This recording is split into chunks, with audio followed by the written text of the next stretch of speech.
Hi everyone, let's just wait for maybe a minute before we start. So just sit back for a while. Let's see if the other attendees are coming through.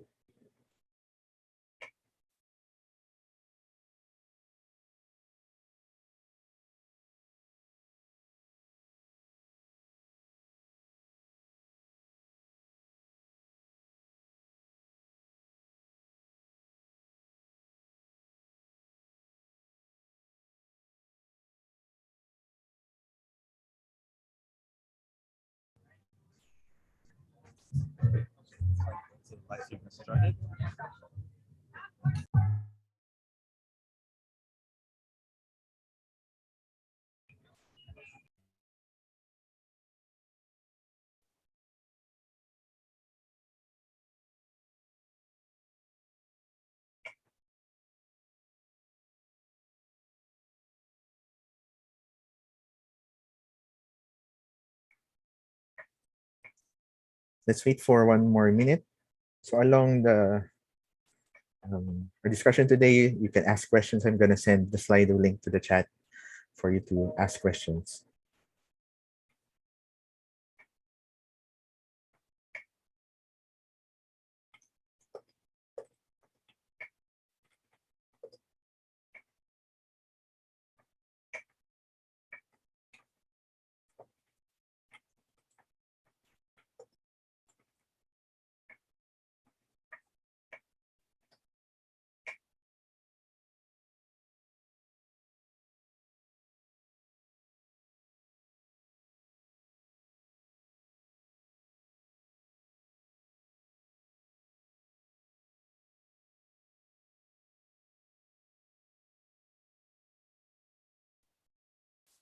It's now 8:03 and around 40 participants. Maybe we can now start. Again, good evening, everyone, and welcome to this evening's meetup. Before we officially start, I would just like to talk about a bit about MoT. So we are the Ministry of Testing PH. Ministry of Testing is in 77 cities worldwide, and it is the biggest and most supportive global software testing community. It actually started in Cambridge, UK, and the one in the Philippines, Ministry of Testing PH, started in April 2019 in Asian Institute of Management. So we just like to share some announcements for our upcoming events. So next week, February 23, there will be a part 2 of our talk today, CICD part 2, and it will be a bootcamp. So for those of us joining tonight in Facebook and YouTube, please if you'd like to join the bootcamp, please do make sure to join us through the Zoom. So we'll be doing the bootcamp here in Zoom. It will start from 8, and depending on the content, it may go through until 10 p.m. Then for March, we'll be having Cypress-PH Meetup on March 3 from 8 to 9.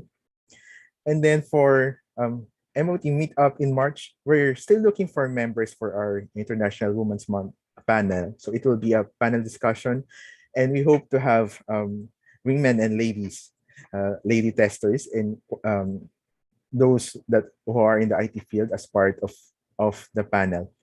So if you're interested to be a member of this panel, to reach out to any of the Ministry of Testing PH personnel. So before we begin, let me introduce our speaker for this evening. Raphael is a proud Cebuano Technopreneur. He's the CTO and acting COO of Edukasyon.ph, the go-to youth portal. He previously served as Senior IT Management of Optimco.com and Ava.ph, fashion B2B and B2C E-commerce respectively, and other IT firms that launch various brands, enterprises, and online ventures. As co-leader of the AWS User Group Philippines since 2013, he regularly answers questions, gives advices, and organizes events for the AWS community. Without further ado, to teach us about CICD, here's Rafi. Hi, Rafi. Good evening. Hello, good evening, everyone. Thank you for hosting me tonight. Right. So again, thank you everyone, and I'm looking forward to tonight. And so to start off, is I'd like to understand, if you could, and if it's okay with everyone, if you could share a little tidbits about yourself, maybe in chat. What's your current position? Are you in Metro Manila? Are you outside the country? Just to give me a context of the audience. So in this talk tonight, I'll be sharing my screen and, working with MOT on this. We decided, hey, back and forth that an introductory topic is what we would present as at least the first ever collaboration between the AWS User Group, Siklab, and MOT as well. And so this is, for everyone's knowledge, this is basically an intro or getting started with CICD or DevOps. So the title, if you've seen it, is what the heck or hack is CICD and DevOps. So these are very common terminologies that we might hear in our company, in our team, but let's understand what does it mean or what does it entail, right? Okay. So again, just to introduce myself once more, I have around 17 years of experience in software development. So my background is actually a developer, not a QA. Unfortunately, right?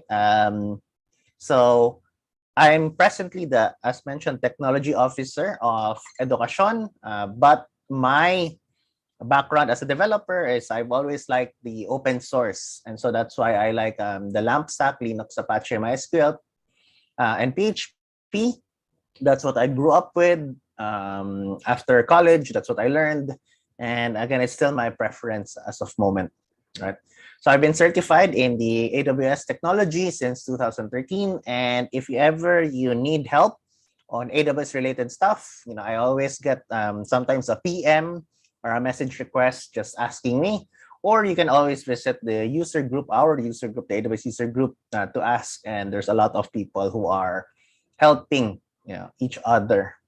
Likewise, if you're a startup, if you need assistance in training, upskilling, and even AWS credits, I can also provide that as well. All right. So again, this is just showing my certification in the cloud itself.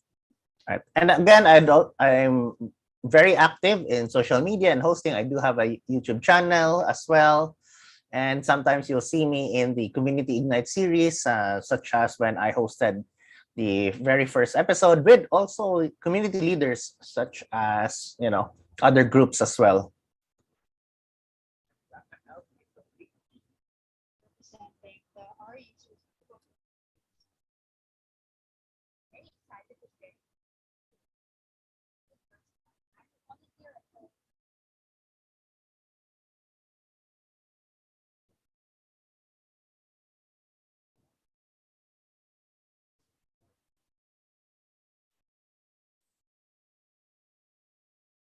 Place to be. Technology is actually a great equalizer. The community's inspiration is that, there's a safe space.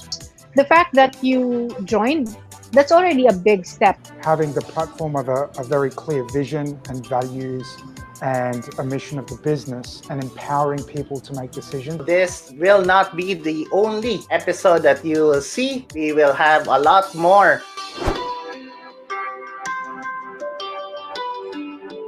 I'd also like to thank our co-presenter, AWS and AWS Siklab. Right.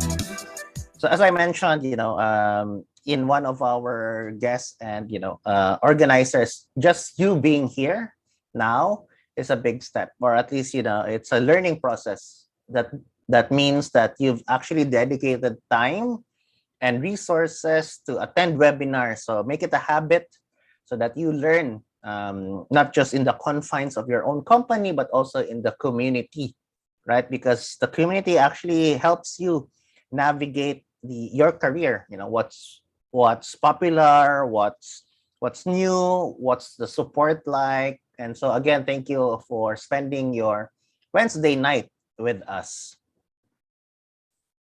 Okay, so let's start off with what is integration and deployment, removing the C in the CICD.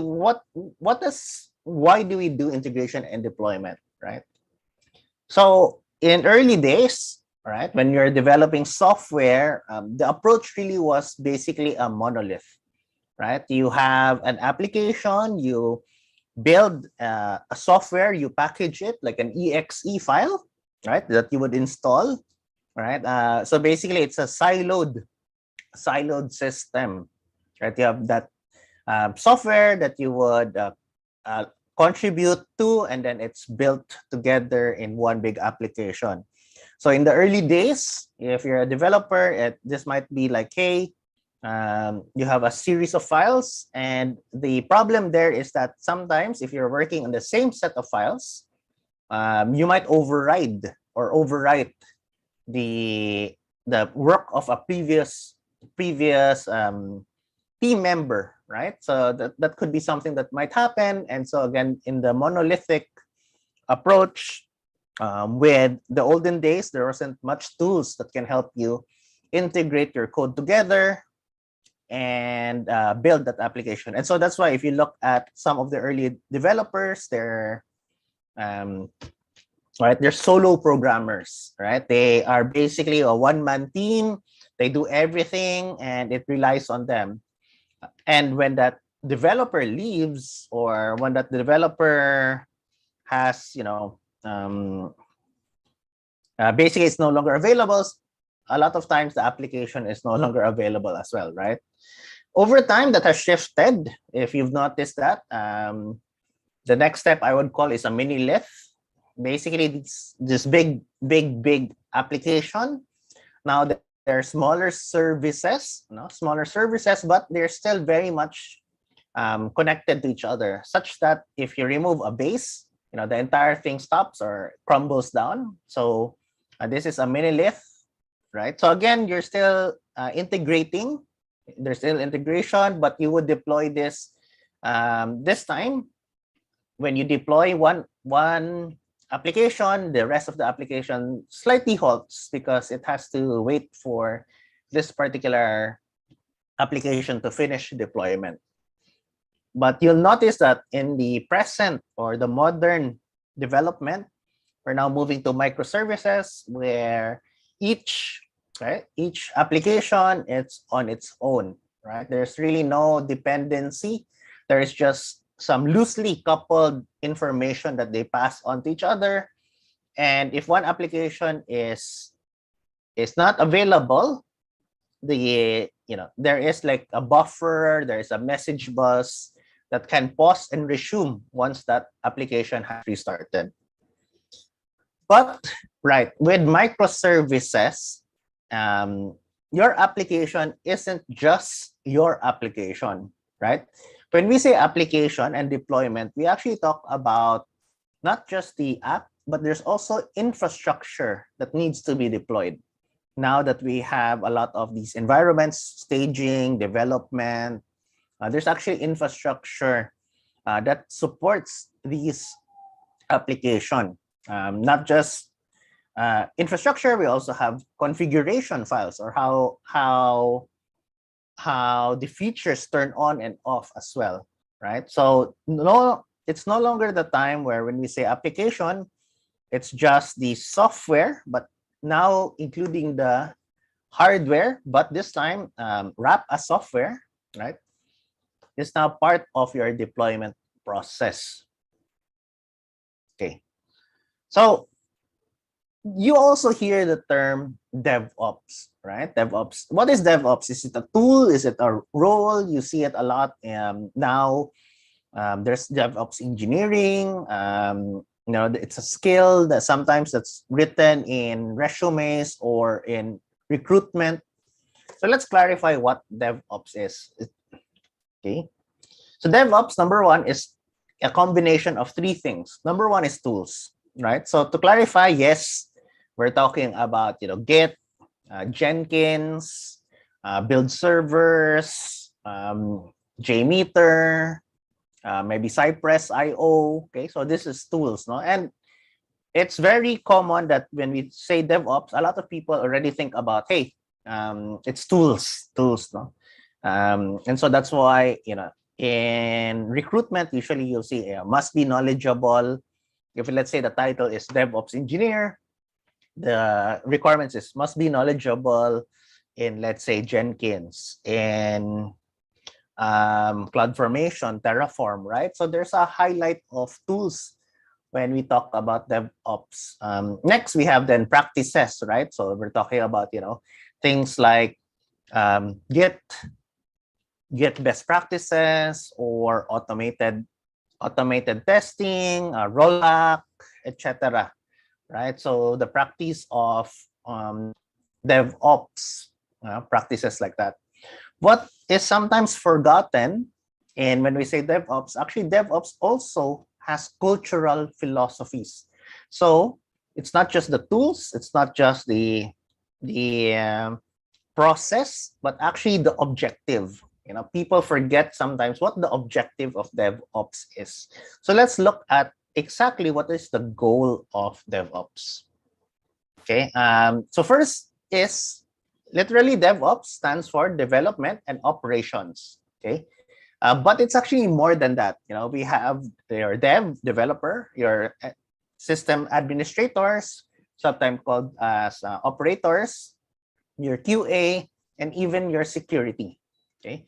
So there's actually more roles involved when we say DevOps, right? And you can see here, there is like that infinity loop, okay, where we have a code, we have a build, we test, we release, we deploy, we operate, we monitor, and we plan again.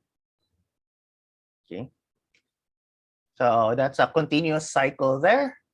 It shouldn't stop after your operation or monitoring. You continue to improve it, right? And again, you'll notice here sometimes it's omitted. These two areas here, test and security, it's forgotten or missed in some of the diagrams. But always remember, test is actually part of the cycle. It's actually, you can put test in most of these areas, not just here, but you can also test in the build phase, in the deployment phase, even in the monitoring and operate test. You can add tests. Likewise, for security, you can also add security in most of these stages as well. Okay. So again, the goal of DevOps, to recap or to emphasize, is number one, it's really to deliver at high velocity, where we're trying to evolve and improve products and service at a faster pace. Now, one of the things I would like to highlight here is that if you're calling yourself, you're doing DevOps, but your releases, your releases are once a month, or most commonly now it's releases are every 2 weeks, maybe similar to a sprint, right? Is that really DevOps? Is that high velocity? So maybe yes, it's higher velocity than if you had removed your DevOps tools and practices. But evaluate yourself again. If you remove these practices, does it make it faster or slower?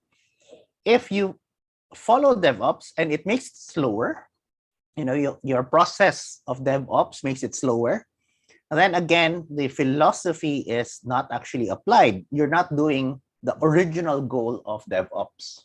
Okay, so again, tell your DevOps team or you yourself, if I practice this, does it enable me to do releases every day or releases every week? Do I get to release every 2 days? Right. So again, one of the major goals here is that agility.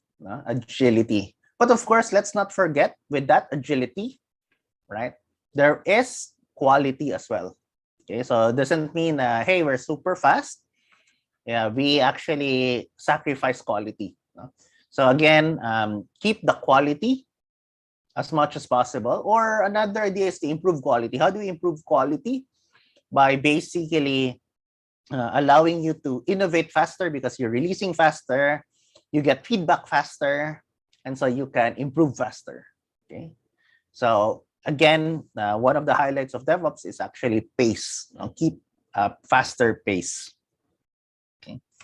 Pre-DevOps, okay, if you look at it, first is the waterfall development, which is slow, non-iterative, okay, and resistant to change and have long release cycles.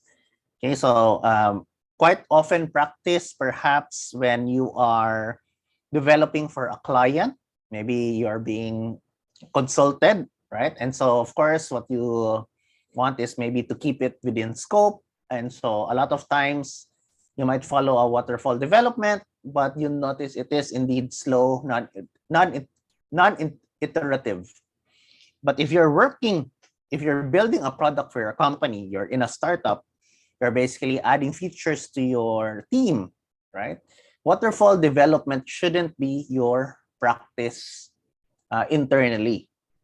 Okay, so again, here it's DevOps is for your own products. Okay, and then maybe waterfall for client projects if you're very limited to the scope and pricing of things.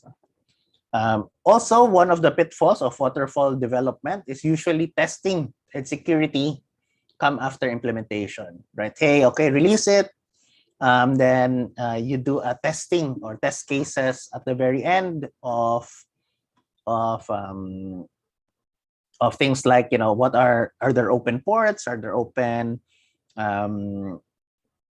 Is it possible to do SQL injection, etc.? Usually in waterfall development, you think about the functional aspects first, and usually the security cases are not so much reviewed yet, right? Because again, during waterfall development until the release, it's not public, it's not available for consumption, and so you're not that worried. And so that's why pre-DevOps testing and security is last thought. But again, that's what we want to change. In DevOps, we think about testing and security as integrated throughout the steps. And lastly, we are also trying to eliminate from pre-DevOps monolithic application. In monolithic application, again, in the first set of diagrams, we notice again, if you're modifying features, if you're modifying components, okay, the entire application must be redeployed. Okay, so you cannot just turn off or basically extend the application. Okay, it has to be recompiled, redeployed, the entire thing. Okay, so it's considered tightly coupled. Okay, so why do we do DevOps now? What was the benefit of DevOps? We can see that it has been practiced, or CICD has been practiced over time, right? So from a survey, actually from a research done by the DevOps Research and Assessment in 2019, right? So they saw an increase in 106 from commit to deployment speed, okay? In terms of how frequent you actually deploy, that's 208 times, okay? Next, we also see a lower change failure rate, okay? So meaning when that is deployed, how often you need to roll back, you'll see that it slashed that by 7 times, okay? And again, in terms of if there is any system impairment, okay, you can recover your system 2,000 times much faster. Because again, if you think about, let's compare this to, let's say, maybe our laptops or computers, okay? The monolithic would be like our Apple devices. Unfortunately, if one component fails, you have to have the entire thing get replaced. While in DevOps, it would be similar to maybe our desktop. If your hard disk fails, then you can buy another hard disk and immediately continue. If your RAM fails, then you can replace the RAM and immediately continue, right? So there are smaller components which is much faster to replace and recover when you're doing DevOps. So if you also look at the other benefits, again, rapid delivery, agility, scale, improvement, collaboration, reliability, and security, okay? All of these happen when you're doing DevOps, right? If you look at it again, and if you're familiar with the well-architected framework, of AWS, you'll notice that there's similarity. Okay, rapid delivery, again, we're talking about pace. Why so? Because you have smaller chunk base or smaller code. That means you can deploy that much faster. You're just managing that very small piece of code and deployment. So again, you can easily change that.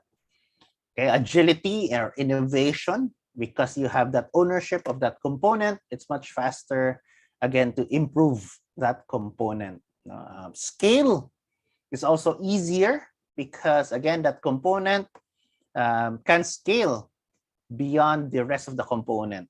So for example, your front end can scale differently from your database or from your application layer. Okay, so again, there's a difference in scale. You don't have to scale the entire application together. You can scale the areas that are needed.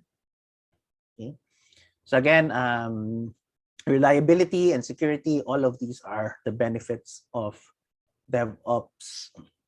Okay, so again, DevOps is a culture, it's a mindset, it's a philosophy. So let's look at exactly what culture and what philosophies we should adopt when we're talking about DevOps or CICD.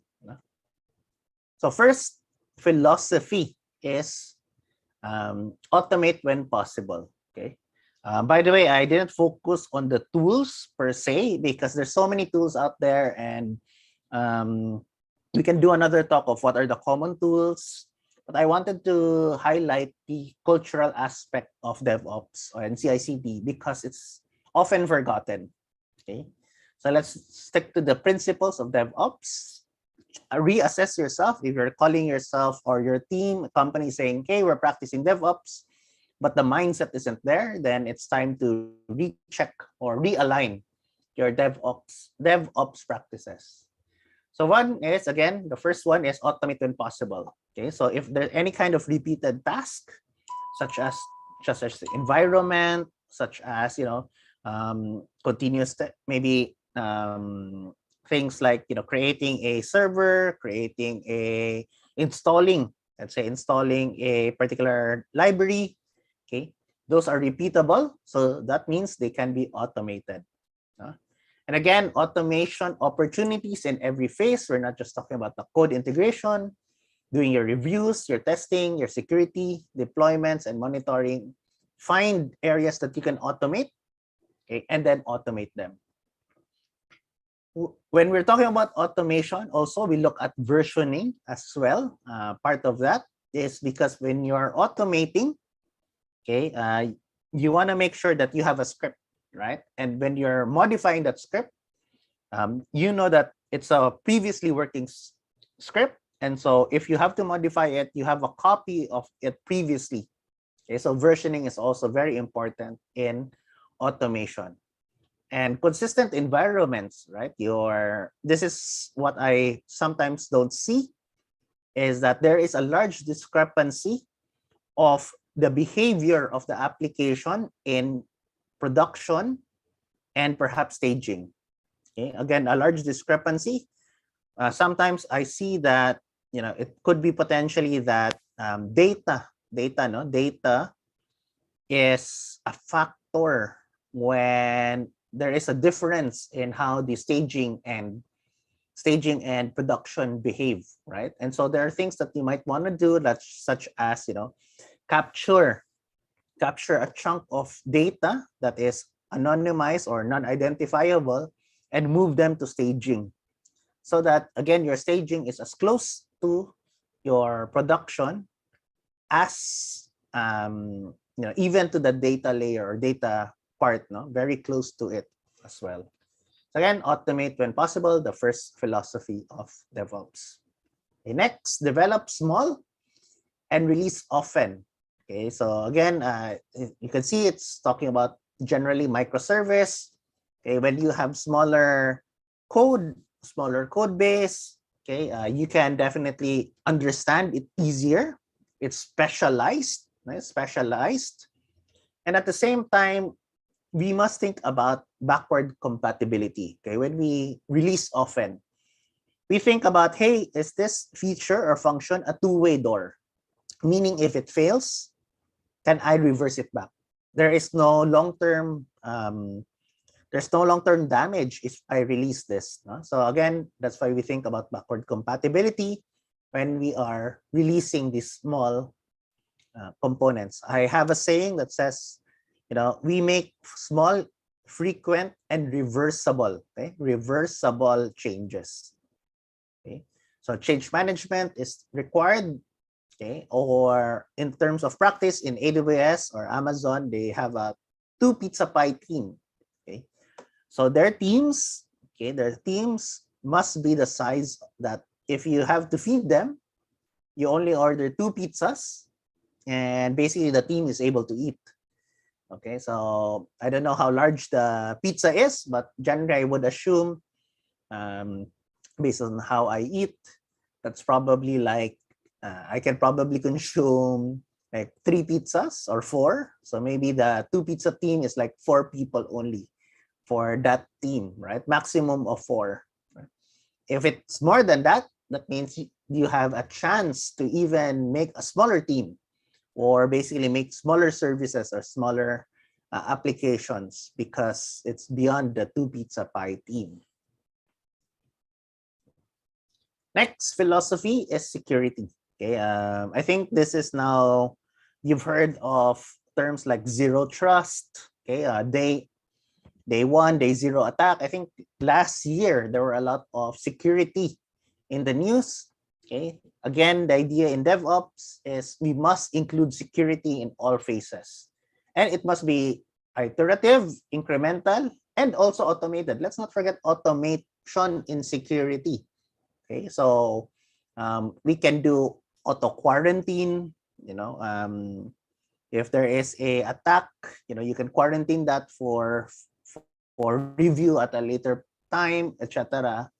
Another checker that you must do on security is, of course, check for any hard-coded access keys, right? Before they are integrated, maybe, or built. We scan the source code and we check if there are any kind of keys that should not be there. Okay, so again, security in all of these phases. Okay, next is one of the things we talk about DevOps is sometimes forgotten is the focus on the customer needs. Why are we making things faster, right? Is it because we just want to? Ultimately, what we want to do is build solutions. And when we say build solutions, there has to be an end user. So there is a customer that we're solving for. We're not making it faster just for the sake of it, just to impress ourselves. We're basically building or solving a problem. So that's why when we say DevOps, we have to think about the business needs, right? We're not making it tech just for the tech. Okay, we are supporting the overall business direction. So we have to think about customer first, right? What is their needs? And if needed, because we have smaller components, smaller services, we can quickly switch direction if needed. So we can do a lot of experiments with our customer. Hey, this customer, we've noticed that they like this particular feature more. It wasn't really in our roadmap, but because there's positive feedback on it, our test, then we should add more resources and development on that particular test scenario or test case. No? So again, focus on the customer is another philosophy that we should definitely implement. Okay. Next is this one. I think in DevOps, because we are merging, or we are trying to get everyone involved, we must create a highly collaborative environment. Okay. Now, what I've noticed is that what's happening is we are now shrinking some teams, and instead of making it collaborative, we're now making rock stars. No? Ideally, DevOps shouldn't be about making rock stars. It's actually about bringing experts together and making sure that everyone has a voice, has a has a contribution because their experience together, okay, their experiences, their knowledge will benefit everyone in the long term. No? So again, what we're doing here is collaboration, not making rock stars, making teams, no? Making teams that can depend on each other. Okay. And when we're making teams, we also apply greater visibility. You have generally an idea of what the other person is working on at present. Your product team knows, hey, exactly what steps the developers are, what steps the QAs are. Likewise, the developers also understand what are the goals of, let's say, your product team or even your sales team, right? So again, they're trying to create that harmony in your environment. Okay. Next, okay, continuously experiment and learn. So the idea here is now that you have that pace that you can do, you have smaller deployments. Basically, you have reversible changes. Okay, what does that mean? You know, now that you have that pace, what you can do is make innovation. You can do small experiments. You know, do I just change, let's say, hey, how my UI, okay, is shown? That's one. Do I make changes in maybe the application query? You know, how I write my queries, or even changes in the tech stack of that particular service. Now, when we're talking about microservices, one of the benefits is that unlike monolithic, where it's just, hey, if it's monolithic, it has to be one language. Let's say it's written in Node.js. Okay, so everything must be written in Node.js.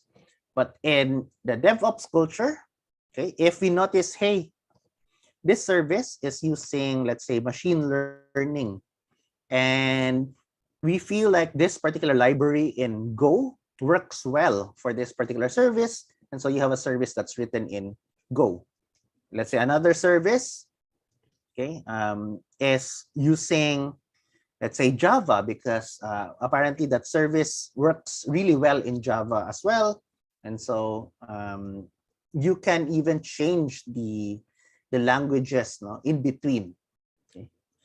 One thing to take note about here is that your leaders, your top management, must understand that when you're doing small changes, that there is failure. Okay, failure should not be a stopper. Okay, failure is about acceptable risk. Okay, when you make a experiment, not all experiments are successful. There's always a failure. We just have to understand that failure is considered a learning opportunity. We must accept, or what did we learn from it? We should not repeat the same mistakes anymore, and we should continue, right? So we shouldn't be bogged down. We shouldn't be sad if there is failure in our processes and learning opportunity.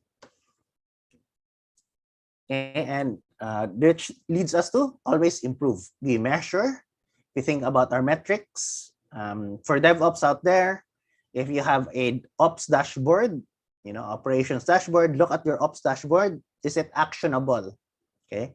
If something goes wrong in that dashboard, you already know just from the dashboard glance that you're able to change, or exactly, you have a hint of what to do already.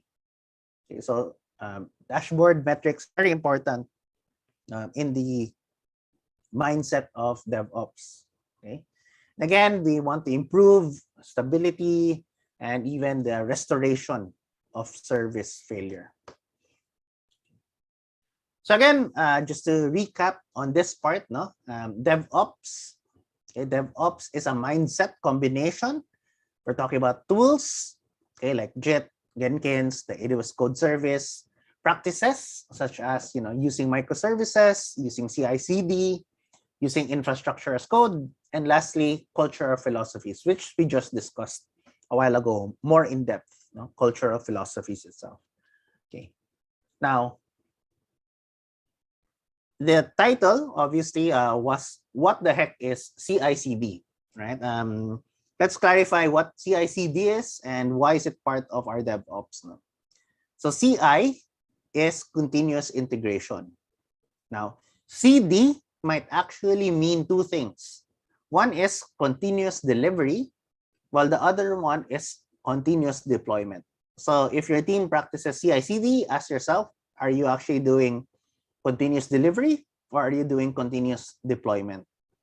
The main difference between continuous delivery and deployment is that in deployment, okay, the moment a action or a chain has started, okay, from the source, okay, up to the deployment, that is automated, meaning there are no stop gaps, okay, unless there is a build fail or a test fail or a deploy fail, okay, everything is continuous. Now in continuous delivery, okay, the deployment, okay, the deployment is actually staged or there is human intervention, okay. So I would say, okay, maybe hot fixes. Okay, hot fixes would be good to follow continuous deployment, okay, because you're in a hurry. And maybe the hot fix, especially if the hot fix is just minor. But if let's say you're releasing a new version, okay, a big version, it's a one-way door in terms of your application, then perhaps you would use the continuous delivery instead. There is a stopgap, it's timed, it's planned, maybe what we call all hands on board, right? Everyone's on standby, so that when it's released, okay, everyone's ready to monitor and make hot fixes immediately. Okay, so again, this is the deployment. Okay, part is manual or manually triggered when we're talking about continuous delivery. Okay. So that is CICD. You'll notice it's about source, building, pre-test, deploy, and post-test. Okay. So source is about merging the code together. Okay. If I write a book or a novel and I have a co-author, okay, so that means we're just merging our pages together. Okay, so that is the source. So in the industry, we're using Git, Git things like Bitbucket, GitHub, Code Commit. Okay, these are popular Git repositories. I think now it's already a standard, more or less, to use Git for the source. Okay, but again, source is just the getting the code together. Now, building, okay, it's about compiling, right? So once you collect all the source code together, you might want to execute it or build it. Make sure that the changes, the code don't actually break the there is a package, there is an artifact that is generated out of it. So things like jar files, things like exe files, if ever you're still using exe files, MSI files, things like what do you call this? Anything that basically is compiling. You need to do a compilation. That's in the build phase. You can also do unit tests there, okay, and even style checkers is also part of build. Style checkers, you can actually also move that to source as well, checking styles. But usually that's also done in the build. But here in the source is just to make sure that nothing's overwritten, nothing is conflicting with the source code. Okay, pre-test. Okay, here you do load testing, UI test, integration test, and additional pen test. Okay. And in deployment, okay, you're deploying to environments and potentially if you're changing config files. Okay. Sometimes you might want to deploy the source code first, okay, but actually not activate the feature until the config file is also updated. Okay. And I think you can see that in a lot of the apps. I think apps, or at least the mobile apps where they actually deploy something, but the effect Okay, the effect, you download the app, but the effect isn't immediate until, let's say, both Android and iOS have it, and so they turn it on. The config file is turned on when both are already in the, both are in production already. But they actually push the update in a much earlier period than actually using the updated source code. Then lastly is post-test. Okay, here again, we're monitoring, we're doing quick detect if it failed, the actual deployment, and if ever there is any kind of error, we have to do a rollback as well. Okay, since this is an MoT, Ministry of Testing, so we also look at, hey, where do we focus our testing efforts? No? Is it in this graph delivered in the AWS Summit? Okay. Basically, we're doing 70% unit test, service is 20%, and UI is around 10%. No? That's it overall.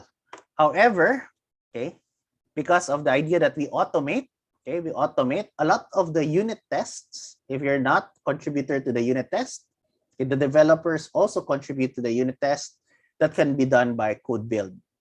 So majority of where you test as testers might be in the service and UI already. Okay.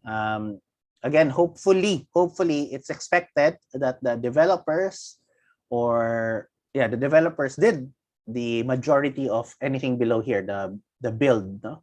The unit tests are done by them already ahead of time. If not, okay, then you might have to build the unit test yourself as well. There.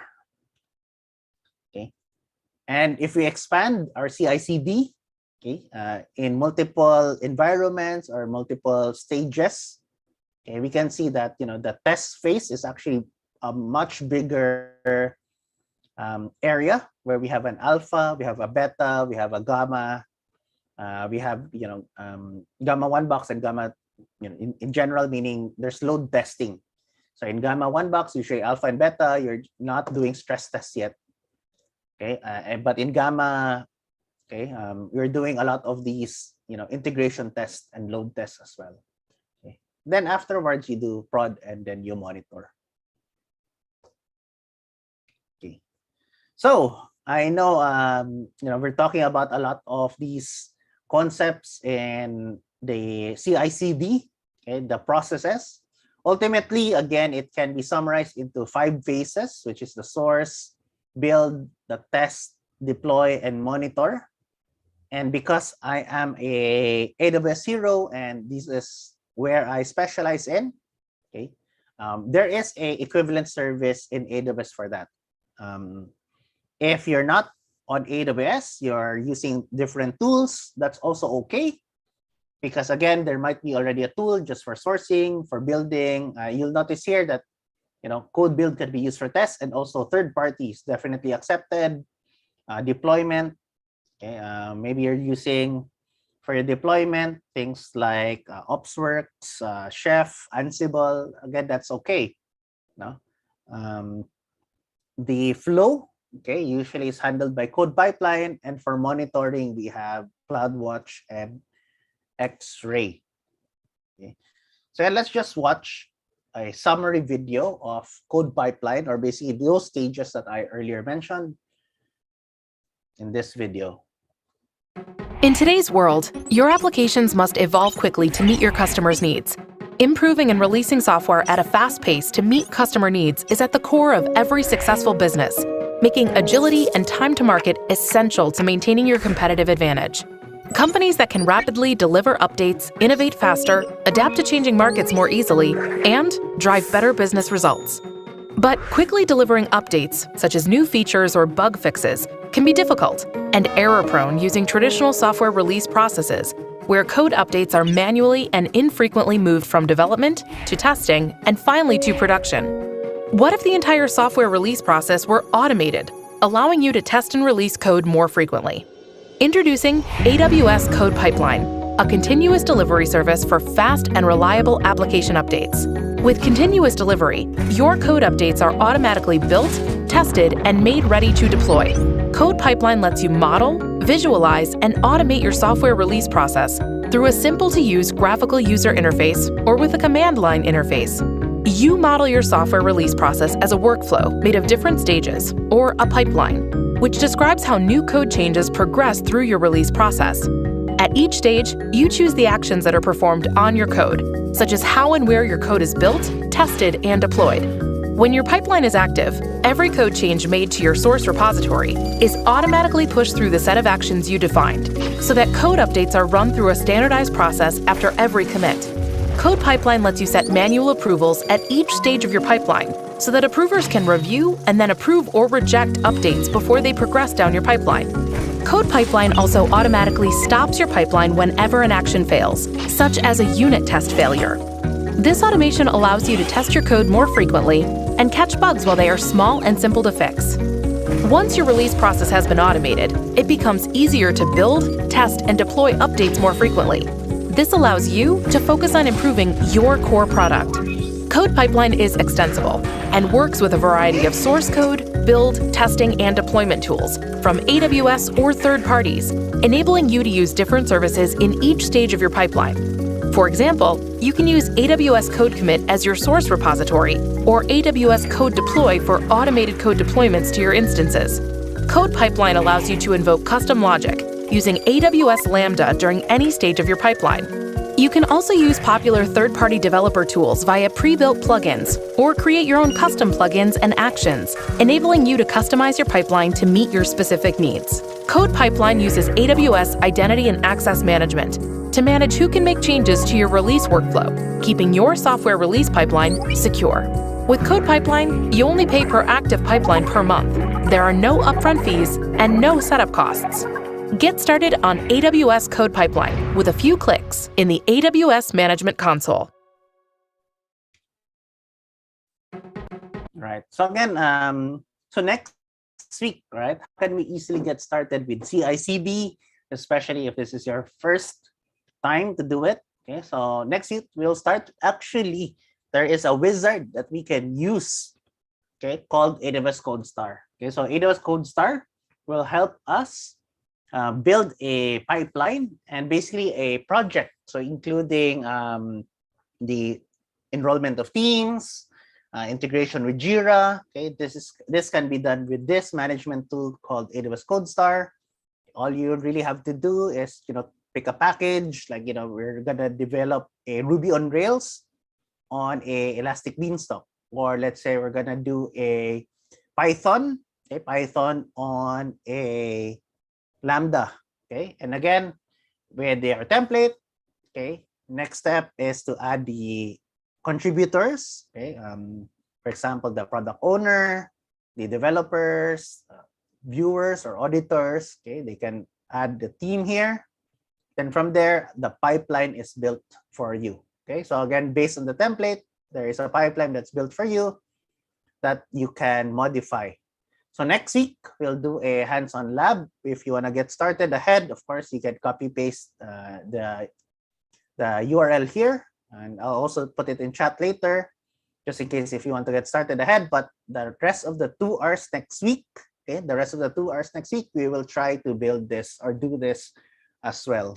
Okay, next week, if you're done early, you don't have to stay the entire 2 hours per se. Again, the 2 hours there is just for to allot time. If you are having problems or you need assistance, then we can do that next week. And again, what will happen is next week we'll create a Node.js web application, and then when we push it, we'll notice that the pipeline works. So the build, the test, the deployment is handled for us. Okay. Now, next week we'll also need an AWS web account. Okay, web service. You need to have your own Amazon Web Services account. So let me just play this video also very quick on how to create and activate an Amazon Web Service account as well.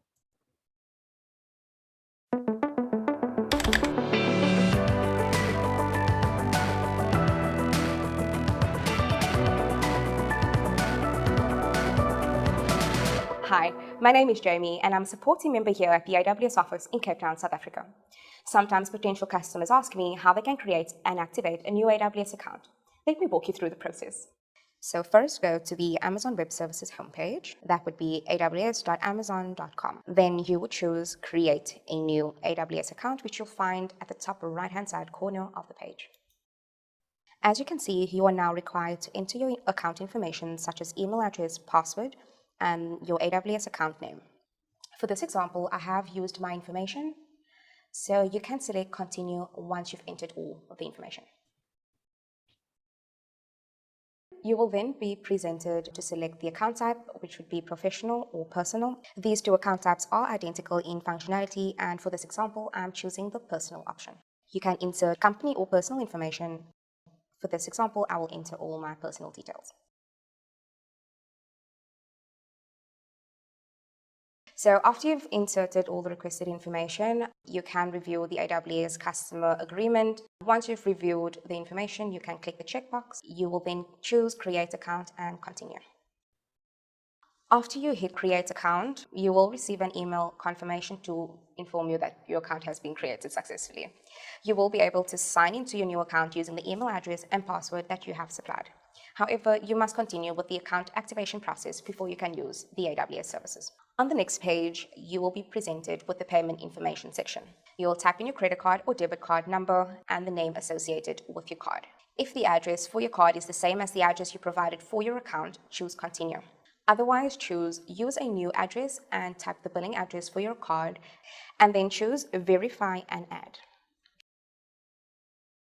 On the identity verification page, type a phone number that you can use to accept incoming calls. When you're ready to receive a call, choose Call Me Now, and an automated system will call you. Tap the provided PIN on your phone's keypad. After the process has completed successfully, choose Continue to select your support plan.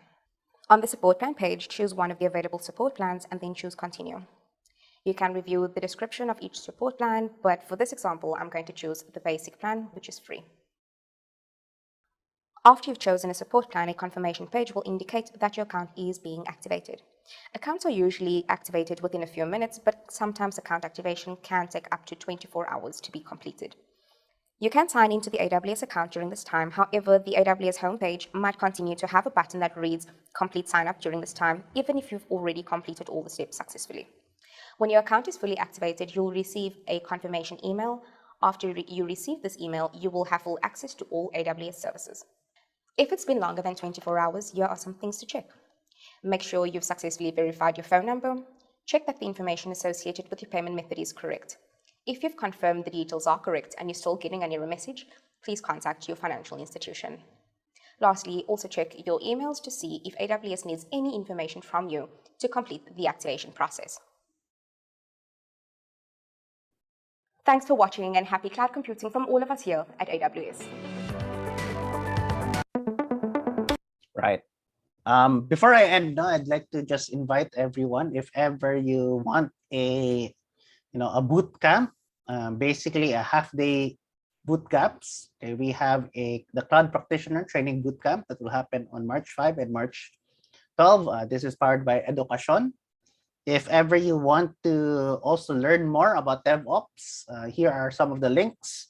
Again, I can freely share the slides if ever anyone's interested. I'll just give it to the MoT group so that they can share.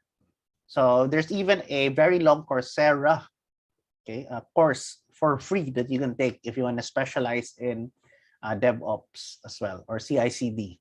Okay? And I'm not sure if anyone wants to career shift. Okay, there's also a 12-week program for anyone who wants to career shift into the cloud as well. Okay, that's also on March 21 to June 10. So very long bootcamp as well. So again, you have a lot of options. There's the free LMS like Coursera, YouTube. If you want half-day training, there's half-day training. If you want a long bootcamp, there's a long bootcamp. If you want webinars like this, feel free to attend a lot of our webinars, especially with our monthly meetups at MoT. Right. So that ends my presentation. I'm sorry it took quite some time. I had hoped that we had more time. Okay, so let us see if you have any questions at the moment. Thank you, Rafi, for teaching us about CICD.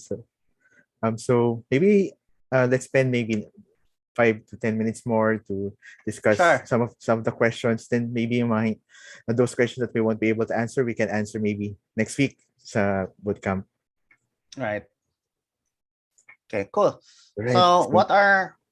Yep, I'm gonna go straight to the questions. So the first question is, what are the common success metrics? Right. So we have to understand that when we say success, there are many ways that we can define success, but ultimately, if you follow the DevOps practice, it has to be business or customer oriented. So let's say we're saying that our success is about fewer or faster deployment.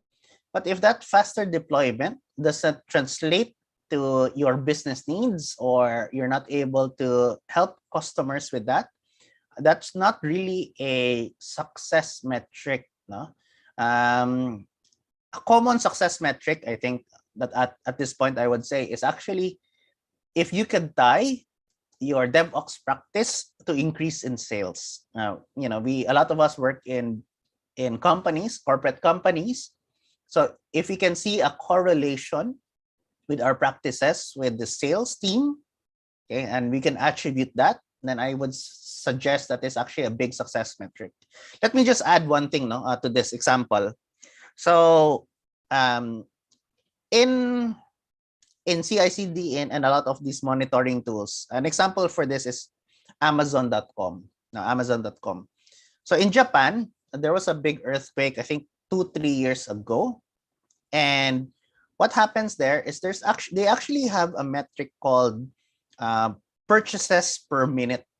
Now, how many items or sales per minute? Now, when the earthquake happened, it was quite not global, quite big. No? The team in Japan actually got automated calls like, hey, we've noticed that sales per minute has dropped. And of course, they had to explain it's actually there's an earthquake happening right now, and so that's why there's not much development, or there's not much sales. So I would say if you can correlate that with the business objective, such as sales, that is a common success metric. Thanks for that, Rafi. I'm going to the next question. So what are some precautions that teams need to consider before implementing DevOps? Right.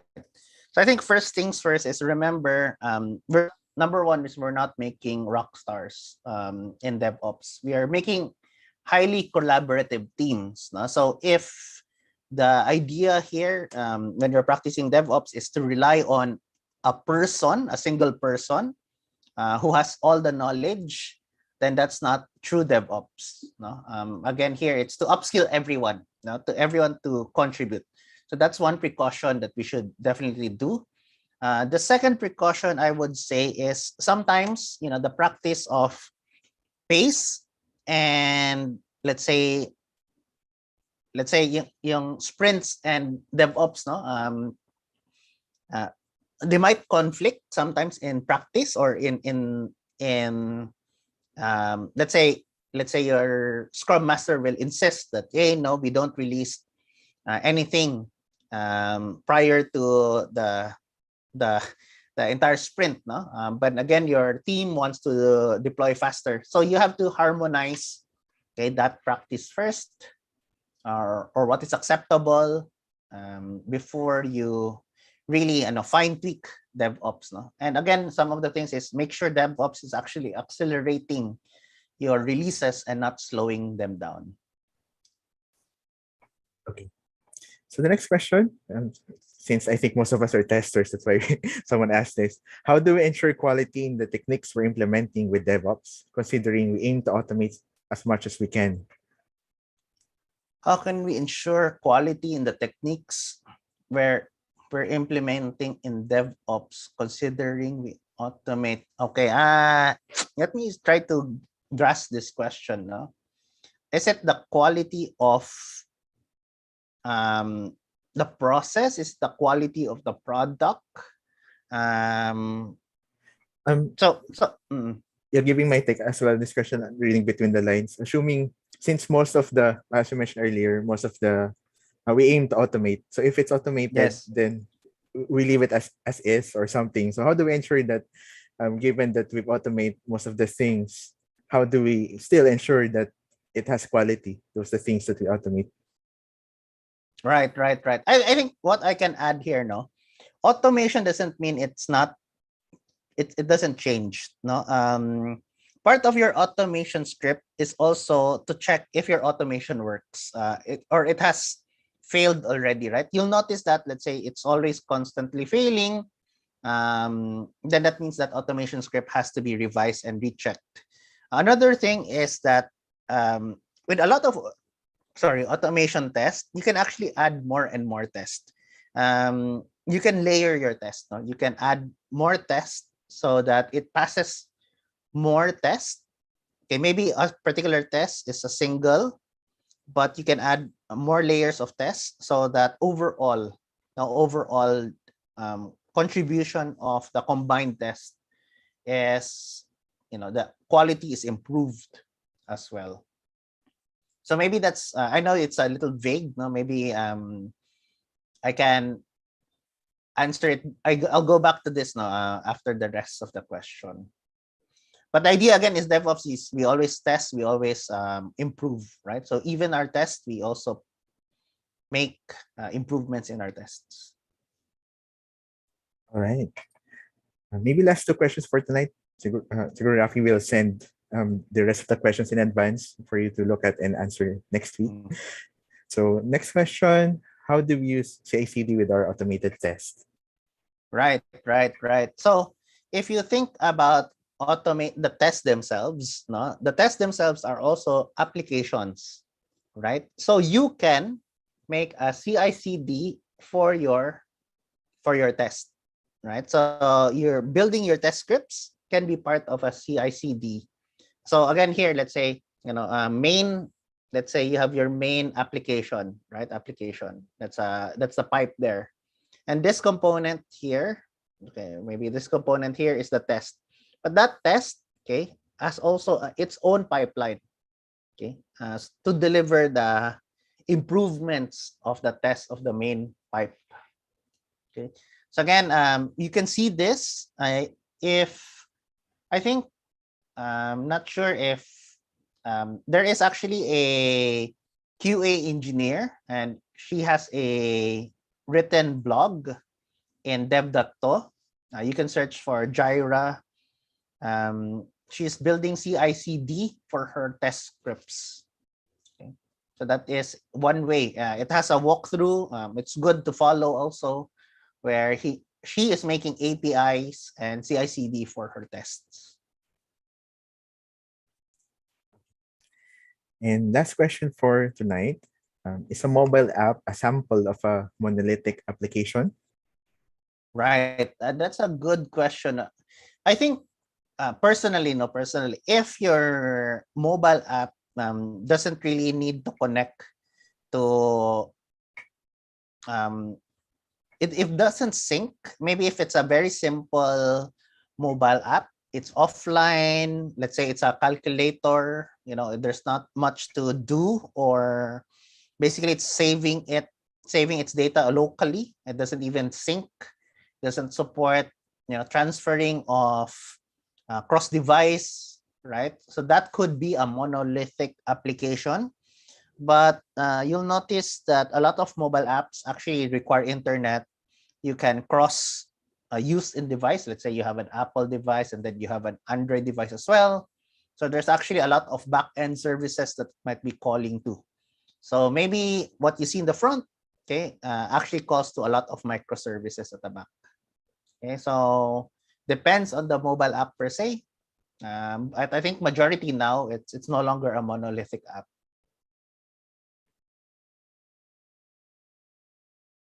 Maybe some games can be a monolithic at the back. Again, if they're not internet powered, then yeah.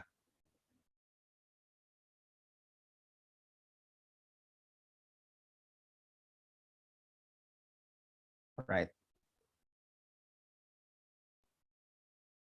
Right. I think we should definitely address what prep is needed for part 2. The main prep that you need for part 2 really is just creating an AWS account. So you can review the video earlier. You should have a AWS account already for part 2. Okay. Not to worry about the actual billing, because if you follow the steps of our part 2 hands-on, it should be covered within your free tier. Okay. So minimal or zero cost to do the lab. Okay. But unfortunately, you still need an AWS account of your own to do the lab.